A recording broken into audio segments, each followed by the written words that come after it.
Hello students, welcome to Learn with Ankit. I hope your preparation for your annual exam is going quite well and good. In this video lecture, we are going to discuss some of the important questions that is very relevant for your annual exam, especially talking about the chemistry subject. What are the chapters I am covering over here? 4 different chapters that is of your syllabus of this present year. कुछ important questions हम यहाँ पे discuss करेंगे. I mean to say important question, it doesn't mean that कि यही questions आएंगे, but yes, I can guarantee you questions of this type will be asked in exam. Lot of the questions are over here. MCQ questions is there, figure based questions आपको यहाँ पे देखने को मिलेंगे, subjective based questions आपको देखने को मिलेंगे. Not all the questions I can discuss over here. ठीक है, सभी क्वेश्चंस मैं यहाँ पे डिस्कस नहीं कर पाऊंगा, otherwise video will be very lengthy.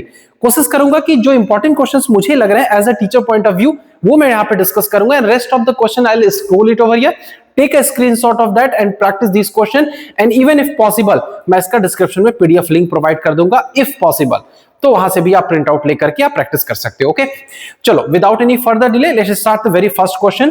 I hope question is clear to you all. A solution contains 30 gram of common salt and 10 gram. I'm just circling over here. 30 gram of common salt and 10 gram of sugar in 340 gram of water. Okay, then what will be the concentration of common salt and sugar? Remember, common salt and sugar का concentration आपको अलग-अलग calculate करना है. So in order to calculate the concentration, first of all, let me tell you the formula. How do we calculate mass by mass percentage, right?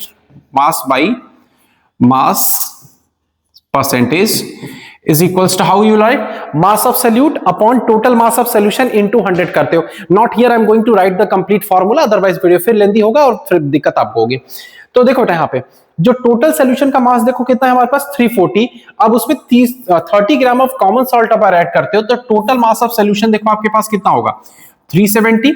ठीक, मैं अभी सिर्फ salt का निकाल रहा हूं, देखो that's why I am adding 30 only. ठीक है, और 30 ग्राम आपका सोल्यूट होगा एंड मल्टीप्लाइड बाय 100. चलो सॉल्व करते हैं इसको. 0 cancel 0, how much you will gate 300. यहां पे देखो मिलेगा हमें डिवाइडेड बाय 37, राइट. आओ चलो 37 से 300 को हम डिवाइड करके देखते हैं हाउ मच विल ऑब्टेन. 37 7 5 जा 30 5 7 जा 35. चलो 8 टाइम्स में करके कर देखते हैं इसको एक बार. 8 7 जा 56 के 6 कैरी ऑन 5 8 3 जा 24 5 29 296. हमें कितना चाहिए 300. यस, 8 मिस डिजिट 8 पॉइंट से समथिंग स्टार्ट कर. कोई ऑप्शन देखो 8 में है आपका. Yes, this option, yes option D देखो ये 8.1 से ये स्टार्ट हो रहा है, यही आंसर होगा आपका. ठीक, अब 2.9 कैसे आया, how can you calculate this one also. उसके लिए क्या करोगे आप देखो, अब देखो यहाँ पे सॉल्ट का कितना दिया 10 ग्राम. तो अब इस केस में आप क्या रखोगे यहाँ पे 10 upon total mass of solution into 100, so you will get the 2.9 also. This is how you can do the calculation based upon the concentration. ये एक इंपॉर्टेंट टॉपिक होता है, इस पे क्वेश्चंस पूछे जाते हैं. ठीक है, I hope you understand. First of all take a screenshot of this. और डिस्कस करते हैं next question. See this one.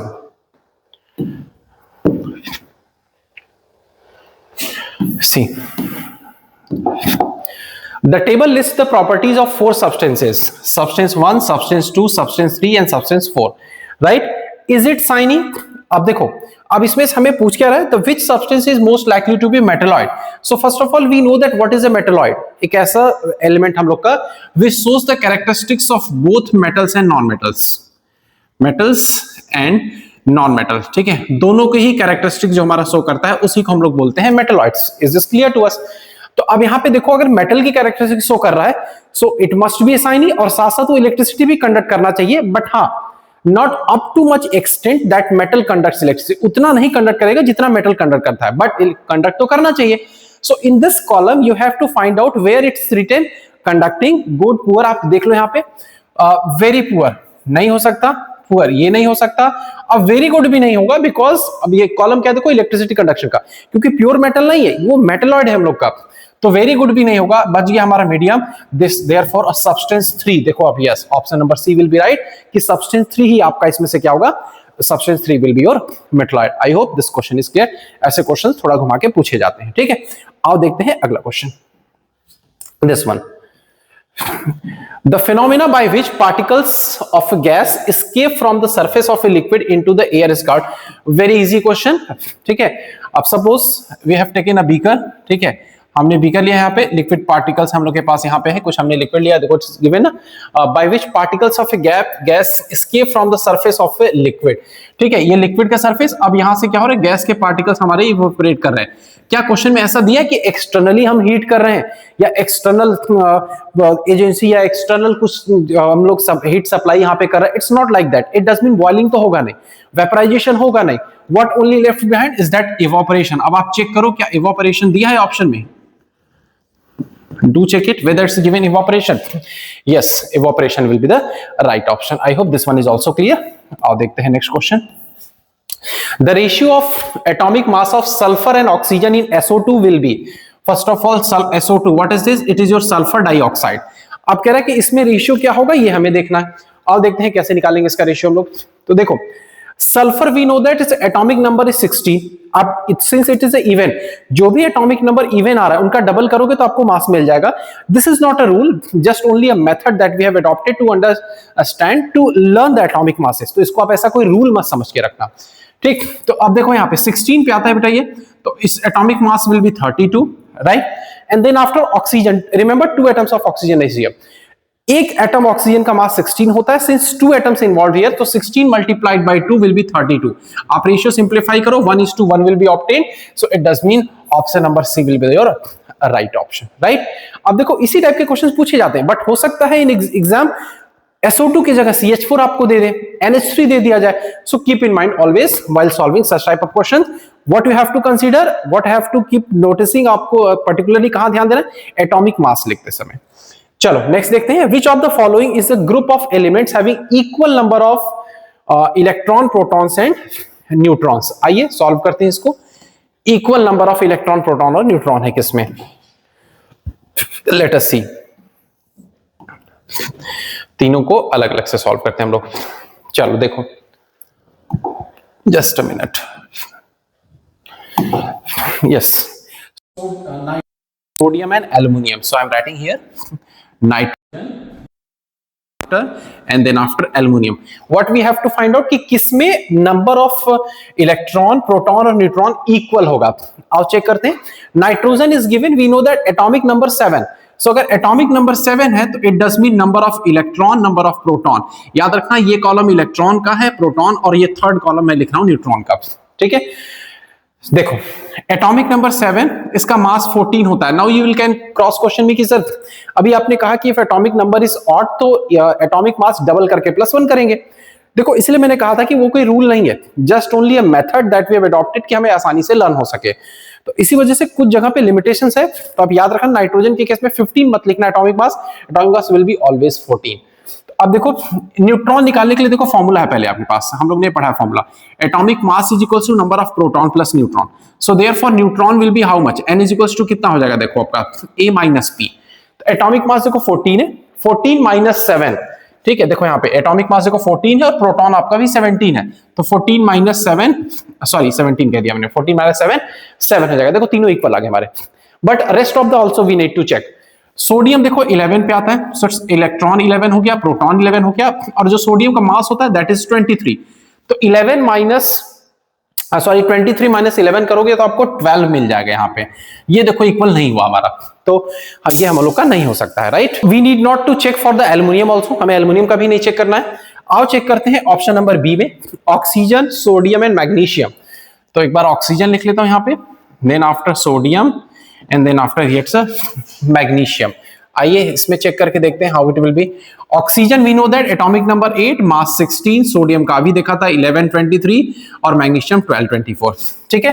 Number of electron, proton हमें लिखो, इलेक्ट्रॉन 8 होगा, प्रोटॉन भी 8 होगा। अब 16 माइनस 8 करोगे फिर से 8 मिल जाएगा, मींस तीनों यहाँ पे इक्वल आ रहे हैं, बट हमें सबका चेक करना है। सोडियम 11, न्यूट्रॉन 12 आ जाएगा, अनइक्वल हो गया, हटा दो इसको ऑप्शन को। ऑप्शन नंबर सी छोड़ के मैं डी पे भी चलता हूं, क्योंकि मुझे लगता है शायद डी ऑप्शन करेक्ट हो जाएगा हमारा। Carbon, oxygen and then magnesium. आप चेक कर लो पहले एक बार, ऑप्शन यही है, कार्बन, ऑक्सीजन और magnesium. So let us check, इसमें होगा कि नहीं।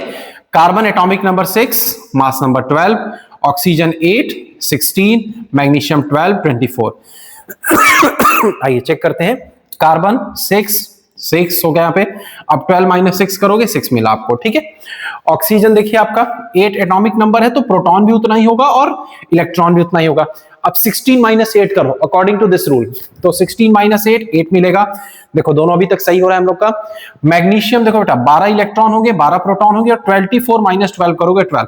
देखो इसके इलेक्ट्रॉन प्रोटॉन न्यूट्रॉन इक्वल, यहां पे भी electron proton neutron equal, here also electron proton neutron is equal. It does mean option number D will be the your right option. Okay, so let us see the next question. See the next question. See, a student found that a metal X forming an oxide with the molecular formula sorry not molecular formula written X2O3। देखो कोई metal है जिसका formula हो रहा है oxide का formula है X2O3। what will be the formula of its chloride and sulfate, chloride और सल्फेट का। so what I am doing over here, देखो यहां पे मेटल हमने लिख लिया X ये, और ये क्लोराइड लिख लिया इसका Cl, and then after metal X and then after sulfate here it's a SO4 2 minus ion, right? what we need to do here is that, see अब देखो अब जब भी हम फॉर्मूला लिखते हैं तो what we do we cross multiply the valencies।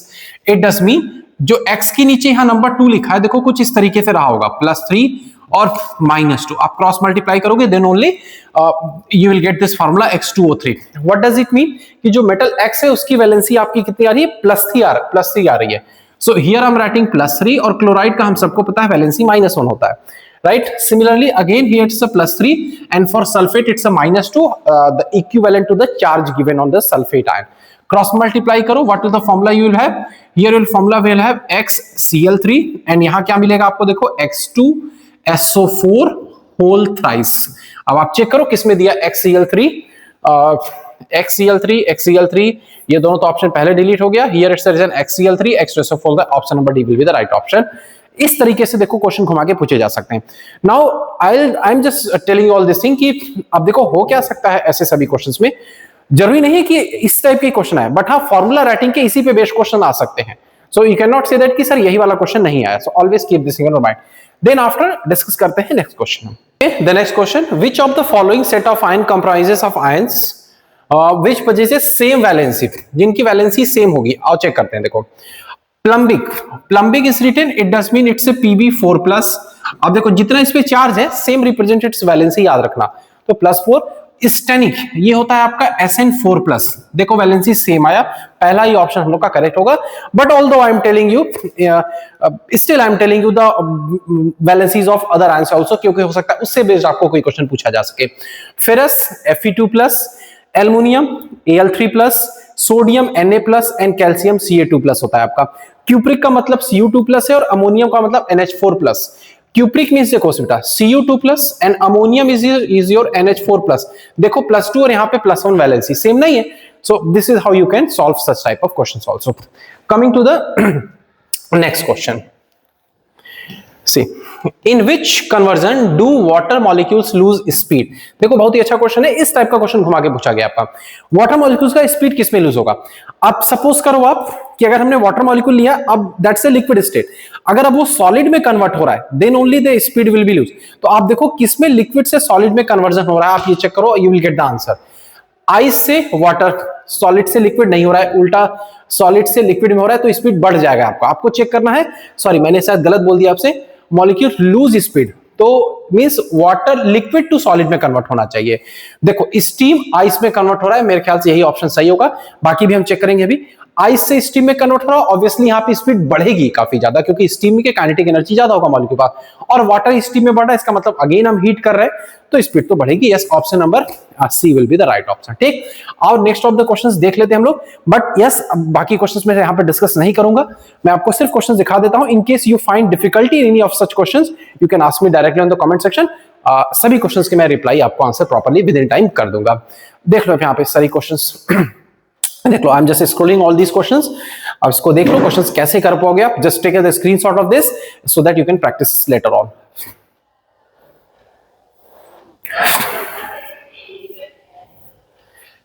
See this one.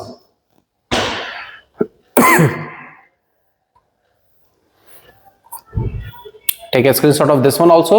It is very, this question I'm discussing. The boiling points are 4 liquids P, Q, R and S. ठीक है, 4 liquids दिया आपके पास यहाँ पे, चारों का boiling points दे रखा है, देखो हम लोग को यहाँ पे how much it is given respectively है, याद रखना. See 308, 285.5, 320.2 and 373. These are separately sprayed on the palm. palm पे स्प्रे किया जा रहा है. कौन आपको मैक्सिमम कूलिंग देगा? अब देखो जिसका boiling point temperature, boiling point is given, yes, जिसका बॉइलिंग पॉइंट टेम्परेचर सबसे कम होगा, ठीक है, वो बहुत जल्दी इवोपरेट हो जाएगा आपके हाथ से, and we know that evaporation causes cooling. तो आप इसमें चेक करो कि which one have the least boiling point, right. देखो 308, 285, 320, ये 280.5, 285.5. तो आप चेक करो रिस्पेक्टिवली दिया था, इसका मतलब ऑर्डर वाइज है ये, तो P and then after Q. It does mean option number Q will be the right option. So such type of application based question will be asked. देखो डायरेक्ट नहीं पूछा है कि evaporation causes cooling. This has been correlated to this type of MCQ. So be well prepared for such type of questions. Next. देखो जो अभी हम लोग ने किया था वैलेंसी वाले question, the similar, then after this one question, ठीक है. तो काफी अच्छे अच्छे क्वेश्चंस यहाँ पे आप देखोगे, ठीक है. I will provide the PDF of this, आप वहां से देख के सारे क्वेश्चंस को प्रैक्टिस करना. This will be very helpful for you. देखो यदि हम लोग को which of these element will form anion कह रहा है, इसमें से कौन सा एनायन फॉर्म करेगा, तो हमेशा याद रखना अगर वैलेंस सेल के electron means the last shell में जो इलेक्ट्रॉन है, नंबर ऑफ इलेक्ट्रॉन 5 आया, 6 आया, 7 आया, so it form anion. Check करो आप, देखो फोर्थ स्ट्रक्चर में 1 2 3 4 5 6, ठीक है. तो it does mean it will gain 2 electron. अब इलेक्ट्रॉन गेन करेगा तो negative charge, it does mean anion form करेगा. थर्ड वन देखो बेटा, 1 2 3 4 5 6 7, again it's a 7, as I have said it will gain electron, charge -1, that is a anion form करेगा. तो third और fourth तो एनायन फॉर्म करेगा. सेकंड चेक कर लेते हैं एक बार, 1 2 and 3 इलेक्ट्रॉन से, जब इलेक्ट्रॉन 1 2 3 होगा, in that case it will lose electron, तो ये कैटायन बनाएगा. सिमिलरली यहां पे भी देखो 2 इलेक्ट्रॉन सिर्फ देख रहे हैं लास्ट में, तो ऑप्शन नंबर 3 and 4, यस देखो option number C 3 and 4 it is given. So these are the few questions you can do. Tough नहीं है but yes you have to think a little bit. Then after law of conservation of मास के according कौन सा सही है. आओ आपको एक आध दो मैं सब्जेक्टिव क्वेश्चंस बता देता हूं. देखो here it's evidence subjective questions, all these are subjective questions. See here, अब देखो यहाँ पे दिया है विच प्रॉपर्टी इज शोन, ठीक है, कौन सी प्रॉपर्टी है. आप पढ़े हो कोलाइडल सॉल्यूशन के थ्रू हम पास कराते हैं, तो लाइट विजिबल होता है, that's called the Tyndall effect. Application of all these things given here. See why copper sulphate solution will not so, because it will be true solution, particle की size उतनी बड़ी नहीं है, it can not scatter the beam of light. ठीक है, go through the notes properly, आपको देखने को मिल जाएगा. ये क्वेश्चन देखो आप, based upon the law of conservation of mass. लगभग हर साल अल्टरनेट ईयर पे क्वेश्चंस पूछे जाते हैं law of conservation of mass and law of chemical constant proportions पे. सो इसके लिए आप तैयार है ना. Last year even question was asked related to concentration calculation, जो हमने पहला एमसीक्यू किया है. So maybe possibilities there, this time question may be asked on this topic as well. Then after, define Dalton's atomic theory and give it at least 6 postulates. So I have taught you all the 6 postulates there. Notes में भी मिल रहे हैं, वहां से देखो और इसको आप अच्छे से प्रॉपर लिखना. Give reason to support that ammonia is a compound, not a mixture. तो इसकी सारी प्रॉपर्टीज को मेंशन करते हुए आप लिखोगे. Lot of the question as such are given. Take a print out of this. Solve all these questions. That will be really helpful for you. I'll be coming with the next in this next video with few important formula writing. Okay. Till the time, keep your preparation for your annual exam so that you can achieve good marks in your exam. Thank you for watching.